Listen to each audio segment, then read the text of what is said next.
Anlıqçılar, ədəbi anlatış programımızda anlaşılığını qarşı alımız. Bugünkü programımızda yazğıcı Abdurrahim Ötkür'nün Şinjan Xalq Nəşriyyatı tərəfindən nəşr qılınğan Uyğanğan Zimin namlıq 2 qismlik tarixi romanının birinci qisminin davamını anlatımız. O yer yutqurlarının zulmüdən qutuladigan iş bolsala, baratlı cengi barğay. Mən bu yalğız oğlumni ötəgi tutdum. Bağlar vurup kesmez. Sizce dağının çirki yok. Hey olmadı. Yamanlıktan özünge hemrah bulgay. Sen de kolunu kanlı paldırmak istersen de. Neydin lan çok? Hem de kandan kılımı. Ulanın kalı harvısı da toşkan tutulgalıkını unutup kaptı urgovan. Tömer akamın kabrisini karab basmaz iken. O kabridin hilimi derya. Hasret nadamet yaşları yıkıp duruptu. Yığıdın qıçıp, yıkılıp ölgüce, meydanda gelişip ölge yaxşı. Ben bir tamçı kıyım kağıç soğuşum ben. Düşmenge en boluduğun hoçun yan. Tıkı anısının karnından tergi düşmedi.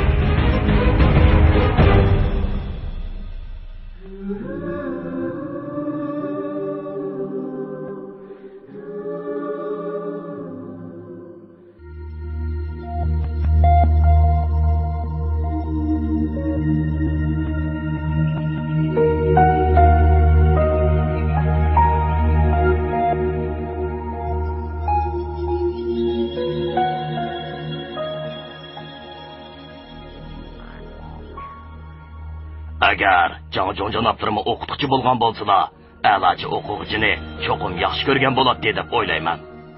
Yunus Bey Uyg'ur bo'lishiga qaramay, Xanzo tilidagi maktabda a'lo o'qiganlarning biri. Uning nutq va qalam quvvati kishini hayron qoldirdi. Kelajakda Jangjon janoblarining sodiq va yaramli xodimi bo'lib kelishi mumkin.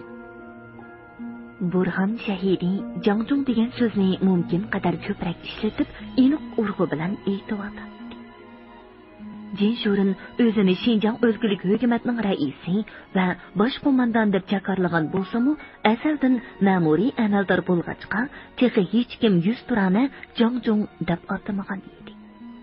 Shuning uchun har qitim quloqiga Jangjon degan so'z anglanganda, uning chiroyida bir xil mamnunlik aks etib turadi. Ahir birdilla Yunus Bekka kim kepil bo'la oladi deb so'rab qoldi. Burhan Shahidi amdi ish o'ngga tortdi degan o'y bilan Ro'za hojim Tohirbek boshliq yurt cho'nlarining kepil bo'la oladiganligini qayta ta'kidladi. O'zingizcha agar Jangjon janoblari meni salohiyatli deb tanisa, mingjinim bilan kepil bo'laman. 3 kundan keyin Yunus Bey turmadan bo'shab chiqdi. Biroq shu tongda o'qig'ini e'tirof qilinmagandek, uningga hech qanday xizmat berilmagan edi. Keyincha Maqsud muhitining taklifi bilan No'g'ay masjid maktabidagi bir yuqori sinfga Xanzu tilidan dars beradigan bo'ldi. Shu arada Urumchining umri qisqa, e'tiborliq yezi tugab, kuz kirib qoldi. Kunda degudek havo tutilib, ko'ngilga g'ashlik soladi. Desalar yomg'ir yig'ib, ko'chalarda salqin kuz shamollari huvlab yuradigan bo'ldi. Pat-patla bo'ron chiqib, dal-daraxtlarni yalang'ochlashga boshladi. Top-top qazonlar uy makonsiz qolgan yetim yesir, g'arib musofirlardek borar yerini topolmay, sarsonlikda tenib yuradi. Shundoq kunlarning birida Hasan Do'lanmo bu dunyodan xo'shlashdi. Sarixon bilan Tursun ochiq ko'z yoshlarining to'lqiniga g'arq bo'lib, hushidan ketgudek holatga yetdi. Qo'limdan kelgan hamma choralarni qilib ko'rdim. Biroq iloj bo'lmadi, dedi doktor Petrov nihoyatda g'amkin bir ohangda. Sizdan hammaylar rozi. Bir tuqqan qarindoshi bo'lsa-mu, shunchilikla qilar edi, dedi Maqsud muhiti doktorning qo'lini mahkam qisib. Atisi namoz bomdoddan keyin No'g'ay masjidda janoza namozi o'qilib, bir to'p jamoat Hasan Do'lanning tavudini Xangchang qabristonligiga elib mangdi. Haydar apandi, Tohir Bey, Maqsud muhiti va Yunus Beglarmi shu to'pda edi. Qabristonlikqa yetib berish bilan Haydar apandi neriroqdagi bir jup qabri oldida yukinib o'ltirib, unlik qiroat qilayotgan kishini ko'rib qoldi. Bu qabrlar Temur xalpi bilan Omonqulning qabrisi edi. Haydar apandining xayoli yiroqlarga qanot qoqqan qushlardek allaqayoqlarga parvoz qilishga boshladi. O'z vaqtidagi qadrdon do'sti Temur xalpi bilan Omonqul va ularning ichinishli oqibati. Gamaza Tungan bilan birlikda ularning tavutini mushi qabristonlikka ko'tirib kelganligi. Zalim podshohlarning ko'nglidek qara va shafqatsiz ko'rning yo'lvosdagi g'ayur qahramonlarni birdan ichida yutib ketganligi. Shuningga o'xshash qayg'uli xotiralar uning ko'z oldidan qator-qator o'tmaydi. Ko'ngli bir qismi bo'lib, ko'ziga yig'i o'lashmoqda edi. U har haftaning ozni shanba kunlari yoki har yit oyim paytlarida bu qabristonlikqa kelib Temur xalplarga atab tilovat qilib turgan bo'lsa-mu, bugun yilqi notunish odamni Temur xalplarning qabrisi oldida ko'rish bilan nemishqidir o'zini tutolmay unsilib yig'lag'usi keladi. Hasan do'lan yerlikka qo'yilib bo'lgandan keyin yerim chambarsimon o'ltirgan jamoat ichidan masjid imomi qiroat boshlaganda yiliqi notunish odammu qatorga kelib qo'shildi. Haydar apandi bu notunish odamdan ko'zini uzmay o'ltiradi. Qarigan seri ko'ziga yaqinroq ko'rinib, ko'ngli bir nimani tuyg'andek bo'ladi. Bu o'tir bo'y kang g'ulluq, mang'izlari qizil, qilin qoshlari ostidagi dugilak qori ko'zlari burkutning ko'zidek o'tkir. Yengaklari qo'yib qora soqol bilan qoplangan. Taxminan 40 yoshlardagi nurani chiroy bir odam edi. Qari chipar qutun tikilgan paxtaliq kamzul ustidan bog'lab olgan kang tasma balbeg'idagi qamchisi bilan beshidagi jiyaklik oq kigiz qalpiqi uning Urumchiga yangi kelgan yoqi yurtiq kishi ekanligini ko'rsatib turadi. Duodan keyin hammalar o'rinlardan turishdi. Haydar apandi bu odamning qo'llarining boshqalarnikidan sal uzunligini bayqab qoldi. Bu kimdi? Temur xalpining tuqqanlaridan bo'landikin ya. Chiroy shakli va kiyim kechkiga qaraganda qumul tarafning kishilaridek turdi. Temur xalpining yigitlari orasidami mushunda qiyofatdagi odamlar bor edi. Mubodir rostda Temur xalpining tuqqani yoki yigitlardan biri bo'lib qolsa, nima degan yaxshi bo'lgan bo'ladi. U ashunda xayollar bilan yilqi notunish kishiga yaqinlashdi. U kishi bo'lsa tetik qadamlar bilan yana Temur xalplarining qabrisi oldiga berib, uzun qo'llarini qovushtirgan holda jim turib qoldi. Uning salobatli chiroyida qandoqdir bir ochiq hasrat alomatlari namoyon bo'lib turadi. Haydar apandi yon tarafdan kelib uningga salom berdi. Yilqi odam darhol salom yondirib, Haydar apandi bilan ishga qo'llab ko'rishdi va hayron bo'lgandek uni sinchilab kuzatishga boshladi. Haqiqatanmi qori shilapisi ostidan ko'rinib turgan seriq cheki sochlari bilan qisqa burutiga o'ptalla oqsanjilgan. Qo'ng'ir ko'zlari muloyim kulib turadigan, ustiga qori tirab palto kiyib, bo'yniga kulrang sharpa o'rab olgan egiz bo'yliq bu odam uningga xuddi qachondir bir zamonlarda Rus tuprog'ida uchratgan tatar musulmonlarni eslatmoqda edi. Ormag'aysiz birodar, tonishmay turib, sizni gap tutganligim uchun meni kechiring. Hay, nima deganlari bu? Odam aytganga ta'zim atatigan. Meni odam etib, oldimga kelganliklariga xushalman. Xatolashmasam, siz Qumul yoqdan keldingiz-ku deyman. Temur xalpining tuqqanlaridan bo'lamsiz. Xotirjam bo'ling. Marhum Temur xalpini men o'z qo'lim bilan yerligiga qo'ygan. Bu qabrini o'zim ustida turib qotirgan. Mening ismim Haydar, o'zim muallim. Notunish kishining dugilak ko'zlari o'ynab ketdi. Chunki bir necha oy burun Urumchidan borgan bir savdogar do'stidan Temir xalqining qabrisining nada ekanligini so'raganda, u kishi qabrining o'rnini emas, hatto bu qabrning kimlarning qo'li bilan qotirilganligini tafsiliy so'zlab bergan edi. Shuningdan buyon Haydar Apandi degan ism uning qalbiga mahkam o'rinlashgan. Bu qitim irodi bilan Urumchiga safar chiqib qolganda, bu tatar muallim bilan bir ko'rishni ko'ngliga pukib qo'ygan edi. Mana endi bu arzu birdilla amalga eshib qoldi. Shunga u o'z hayotinini bosolmay, g'ulichini kang yeyib Haydar Apandini quchoqladi va ko'z yoshlarini temitib turib, o'zining ot jonini orolli aytoladi. Bu odam Temir xalqining muhim sabdoshlaridan bo'lgan Xo'janiyaz Palvon. Ya'ni keyincha butkul Shinjonga donqi ketgan Xo'janiyaz hojim edi. Xo'janiyaz Palvonmisiz? Deb varqirab tashladi Haydar Apandi o'z navbatida uni ko'ksiga besib. Hasan Do'lanning yerligi yenida degichi uni kutib turgan Maqsud muhitilar bu ahvolga qarab hayron bo'lishib turganda, Haydar Apandi ularni qo'l ishorati bilan chaqirdi va bu notanish odamni ularga tanishtirib, Şamaqstvangning Jangjung yamuli orqali nurg'un yurtlarga choplatgan e'lonlarda nomi zikr qilinib, tutib bergichiga 12 yambu va'da qilingan Xo'janiyaz Palvon oldimizda turibdi. Ular hayotinini bosolmay uning bilan quchoqlashib ko'rishdi. Birdandan keyin Haydar Apandi atiganlik joyda birga bo'lishga hammalarni uyiga taklif qildi. Endi 12 yambuni biroqla oladigan bo'ldingiz-da, apandim, ha?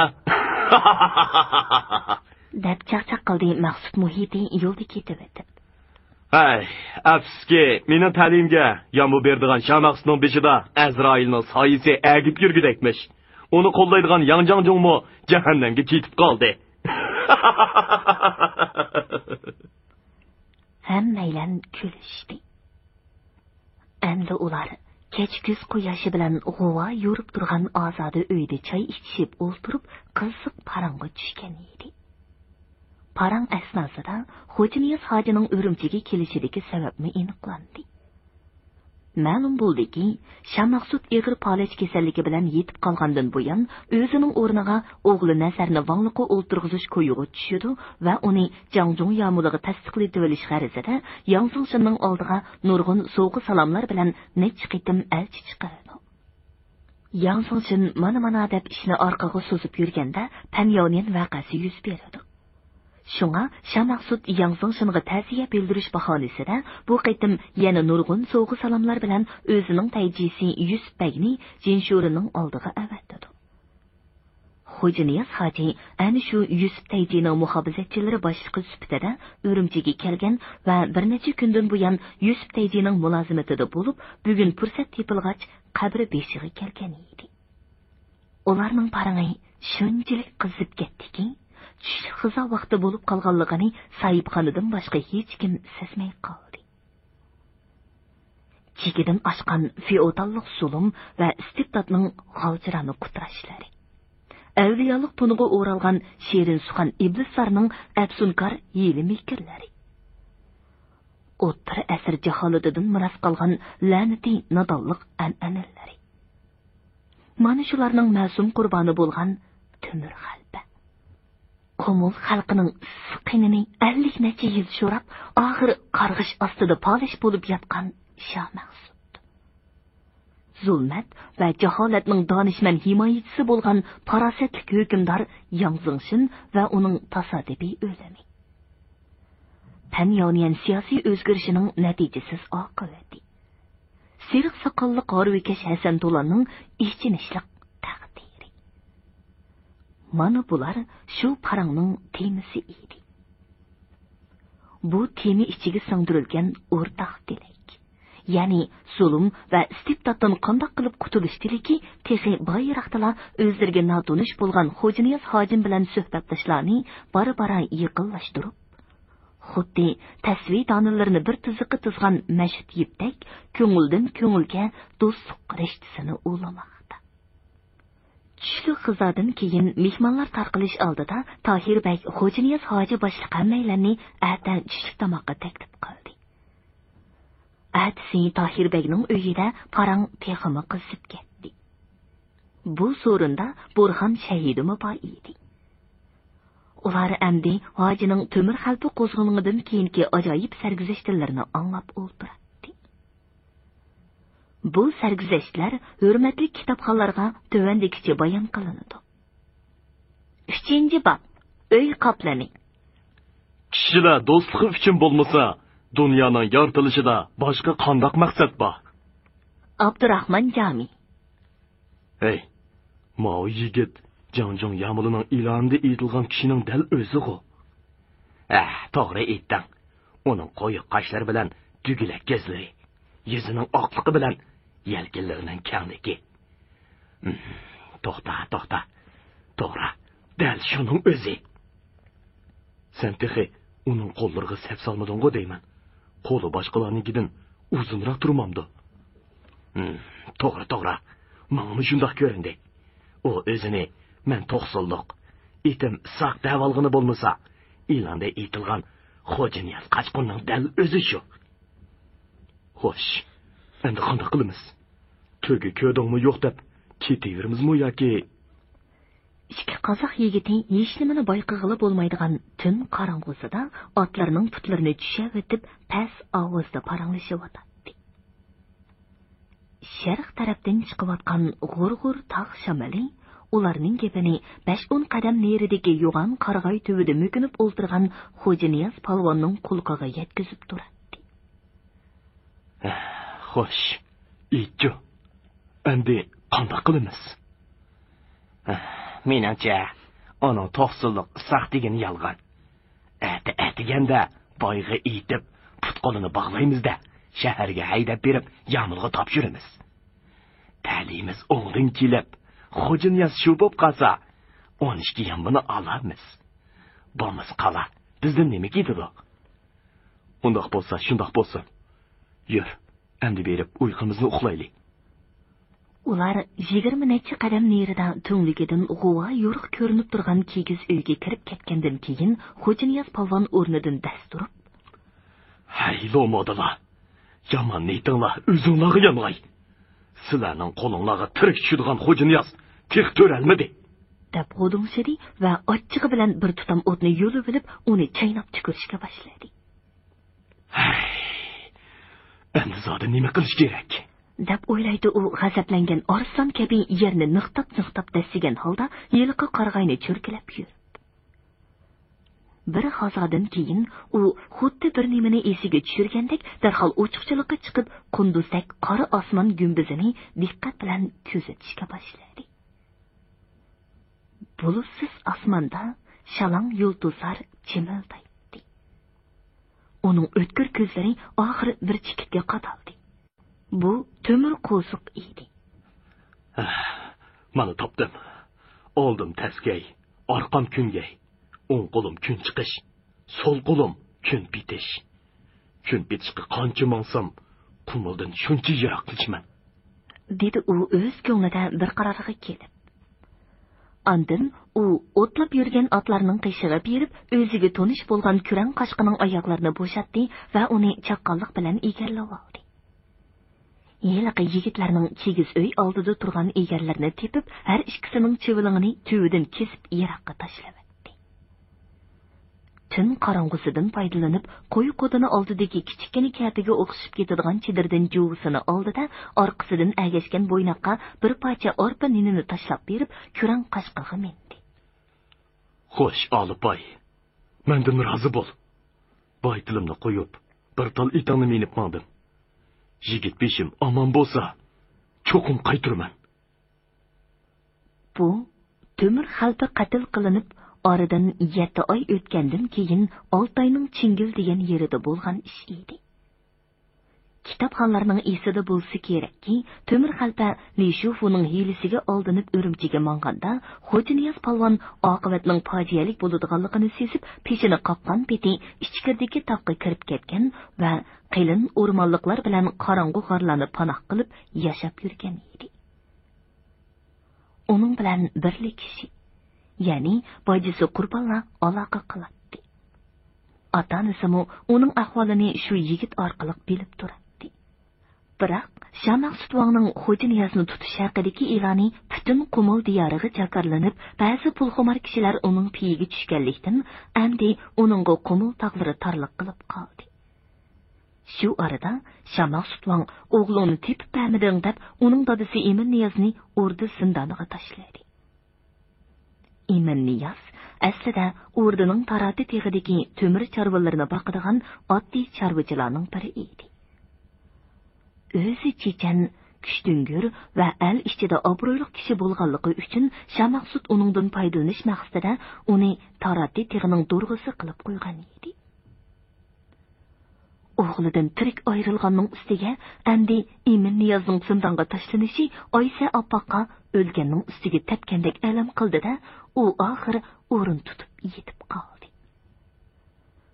Xo'ja Niyoz bu shum xabarlarni anglab, taqati taq bo'lgan holda nima bo'lsam men bo'lay deb Shamaqsutning oldiga o'zi bormoqchi bo'ldi.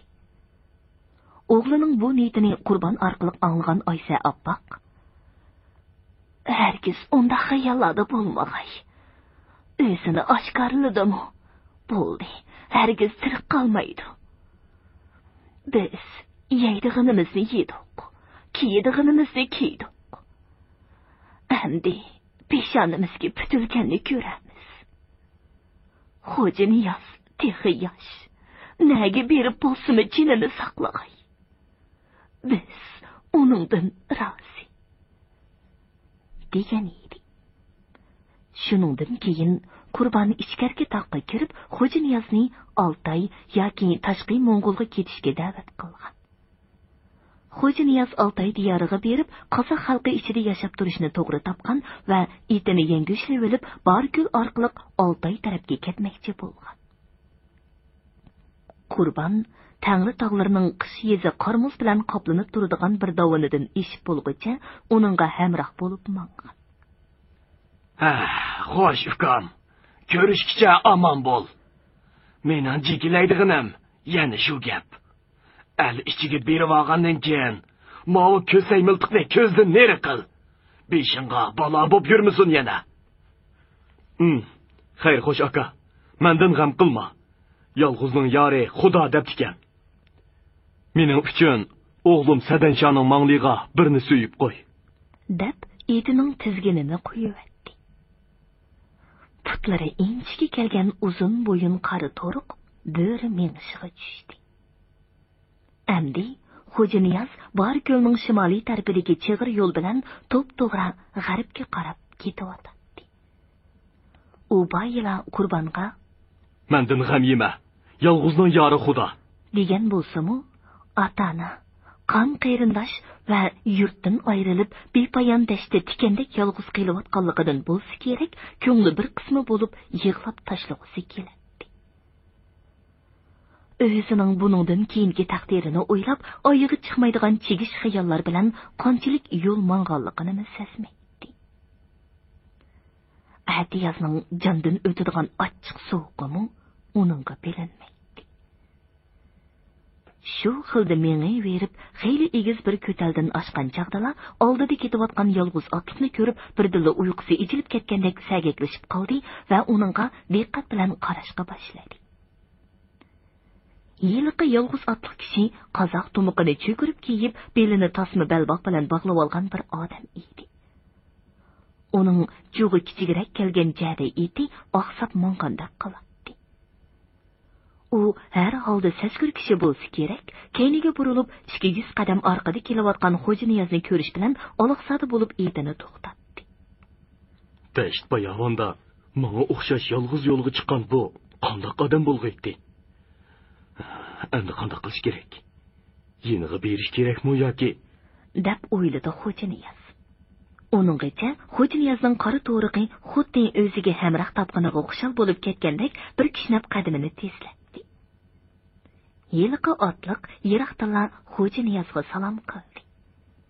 U oq seriq, o'ri ko'z, taxminan 23-24 yoshlardagi qovul bir yigit bo'lib, Xo'ja Niyozning o'shnisidagi miltiqidan qo'rqqan bo'lsa kerak, o'zini nihoyatda bechora qilib ko'rsatishga tirishadi. Xo'ja Niyoz uning bu ahvolini ko'rgandan keyin ortiqcha gumonlarga tushmay, uning bilan ochiq chiroy ahvollashishga boshladi. Uyg'ur, qozoq tillarining bir qarindosh til bo'lganligi ularga xeyli o'ng'aylik tug'dirib berdi. Bu yigitning aytishicha, o'zining eti Qamza bo'lib, Oltay tarafdan bor ko'lga tuqqan yo'qlab kelganmish. Endi ishini tugitib, o'z yurtiga qaytganmish. Xo'ja Niyozmo o'zining ismini Ishoq deb tanishtirib, Chingil degan yerda bir akisi borligini.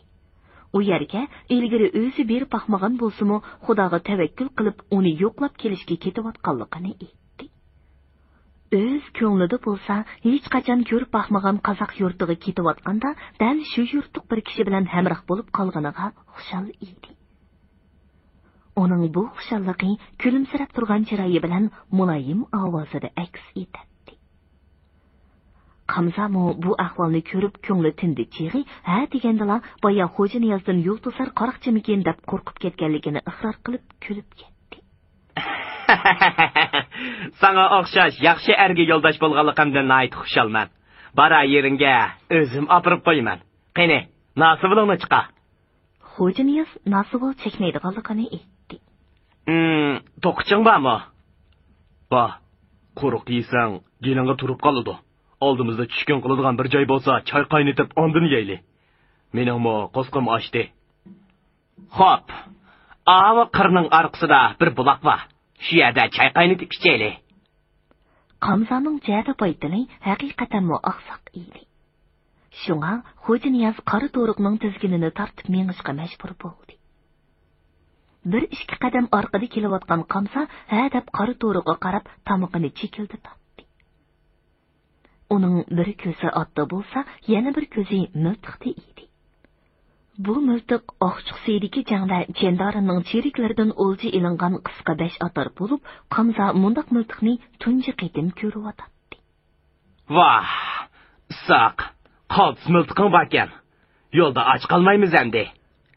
Xo'ja Niyoz gap yasab, bu miltiqni o'ziga hamroh qilish uchun bir tuqqunidan oriyatga olganligini aytdi. Yo'lda itib yigidek bir nima bormi? Qamza yo'l bo'yi jaran, kiyik, orqar, o'shka degandek ov hayvonlarini. Hatto bo'ra, tulka, eyiq, yilpizga o'xshash yirtqichlarning nihoyatda ko'pligini aytib, Oltay tog'lari haqida uzun parangga tushdi. Bu parang baya Qamza aytgan buloq tuviga kelib, choy jushda qaynatilgan qayniq choy bilan yog'liq to'qashni yeb o'ltirishganda teg'imi qisib ketdi. Ma'lum bo'ldiki, Qamza Oltay diyorini emas, cho'chakni o'pdan beradi ekan. Xo'ja Niyozning kutganimi dal shu edi.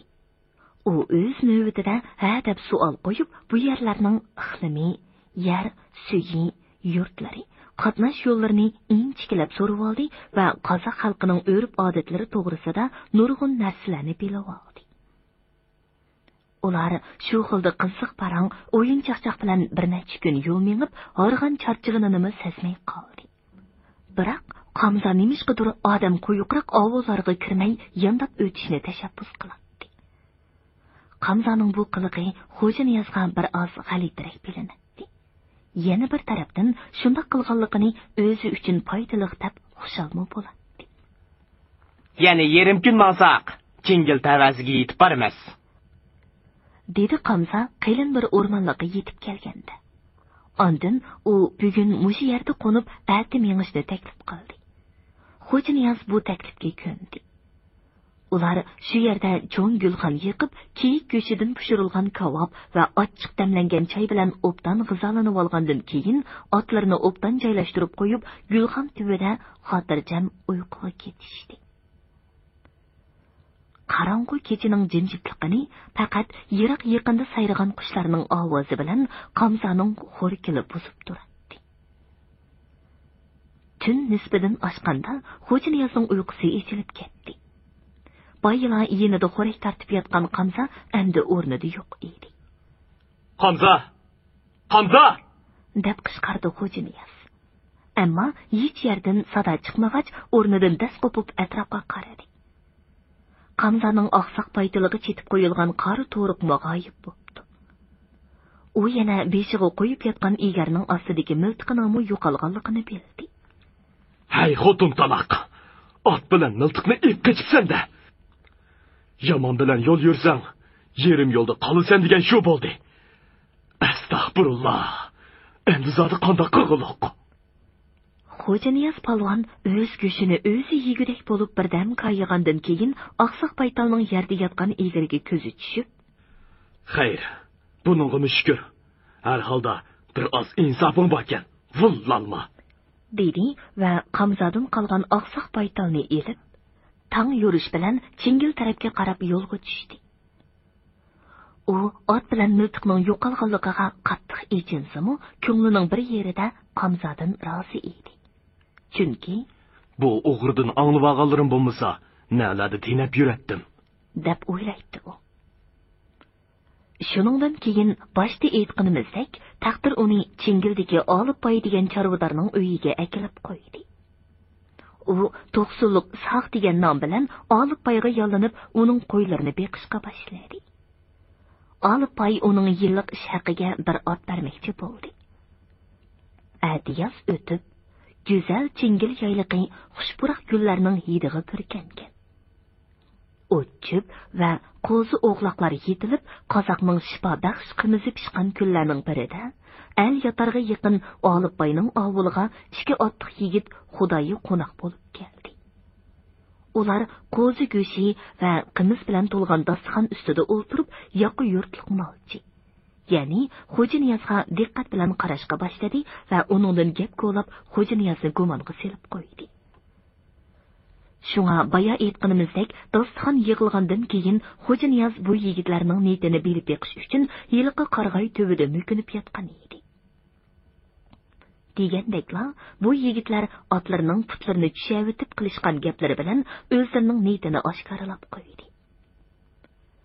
Shuning bilan Xo'janiyaz palvon endi ish bo'lmadi deb, oqsoq baytilning o'rniga Olibboyning kurang qashqisini minib, temir qo'ziqning yordami bilan tun qorong'usida ovuldan chiqib ketdi.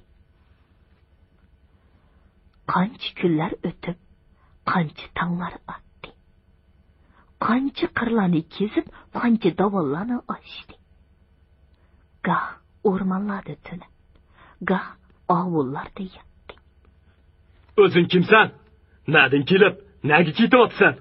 degan savollarga Etim Isoq, yurtim to'qsin, tuqqa yo'qlab, Do'rbejinga ketyapman, deb javob berdi.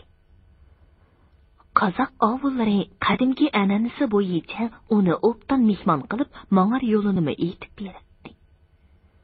Shunda qilib u Do'rbejin tavasiga kelib oldi.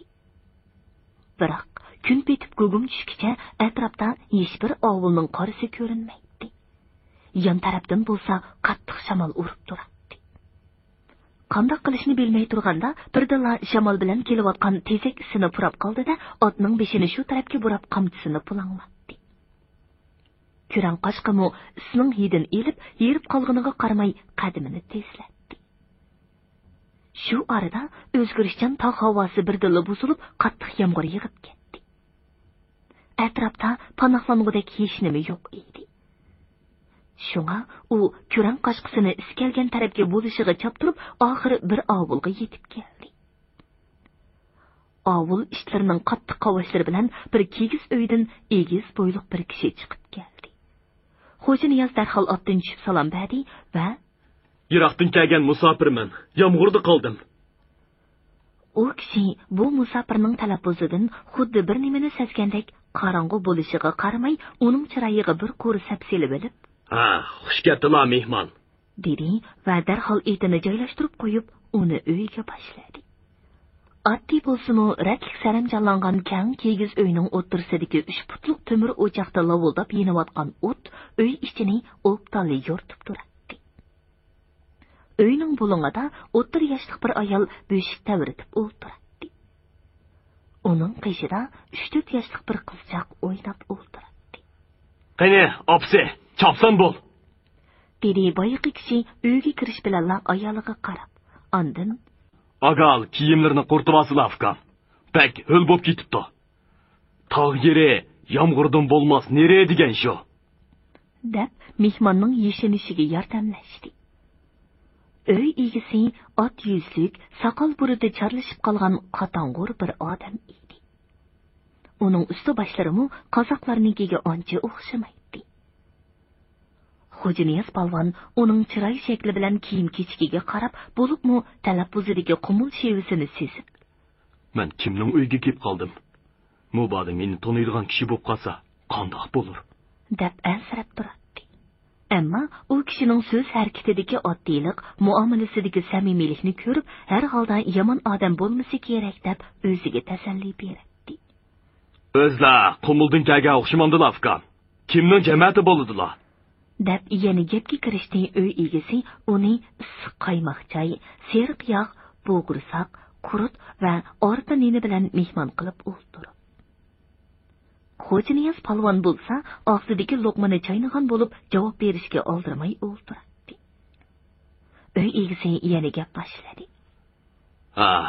Agal taam, ondan kalam debdikan. O'zda qo'saq to'yg'izg'icha men gap qilib berayfkan. Menmo qumulliq, torpaqladim bo'laman.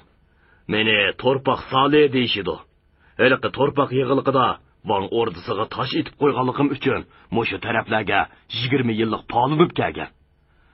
Shamaqsud ilmi bormi? O, yer yutqirning dastidan kendi qinim to'kilgan yurtimga boramay, yeginim o'g'a, kiyginim kipan bo'lib, bir ko'zim yosh, bir ko'zim qon yuribdiman. Anglasam, Shamaqsud bilan Yangjong gapini bir qilib olib, Temir Xalpi rahmatlikning mo beshini yetdimish. Bu gap rostmi ukam? Xo'janiyaz polvon yanali ehtiyot qilib, o'zini To'qsulliq Ishoq deb tanishtirdi va Shamaqsud bilan Yangjongning qumuldagi ishlardan xabari yo'qligini aytdi. Ammo bu yerga tuqqan yo'qlab keldim deyishga petinolmadi. Chunki tuqqaning kim deb qolsa, chandirib qo'yishi turgan gap edi. Bo'pti ukam. To'qsulliq bo'lsalarmi, qumulliq bo'lsalarmi, menga o'xshash. Ammo o'z yurtligimdan biror kishini ko'rsam, topinig'i so'ygidek bo'lib ketaman. Bu yerdagi qozoq qarindoshlarga bak obdan. Ular meni qo'yniga ilib, o'lik o'choqliqmi qilib qo'ydi. Meni bu opiqim, menga bir qiz, bir o'g'il tug'ib berdi. Menmo ot kasbim bo'lgan mo'zdozlik bilan al ichiga singib ketdim. Tirikchilikim xeyla obdan. Do'rbejin deganmo qo'yni kang, mehri issiq yurtgan. Ammo 7 yildan beri kech kunduz degidek bir ko'zim qumul yo'liga qaraqliq. Hurmatli radio anglag'uvchilar, yozuvchi Abdurahim O'tkirning Uyg'ongan Simin nomli tarixiy romanining birinchi qismini bugun mushi yergacha anglatdik. Davomini atidagi programmamizda anglag'aysizlar. Meni bu qozoq optiqim to'sib qo'ymagan bo'lsa, o'zlarini gap tutib, kecha uxlatmay qo'ydi ekanman. To'qqiz qarotin o'tganda, yomon tu'ning toshlari, ko'chib borgan xalqlarning qurimaydi yoshlari. Hay qarindoshlar, nega borsizlar? Tug'ilib o'sgan aziz yurtni, mehribon ota-ona, urug' tuqqani tashlab, Shamaqsud bilan Urumchi Yangjong uchun o'lgili boramsizlar?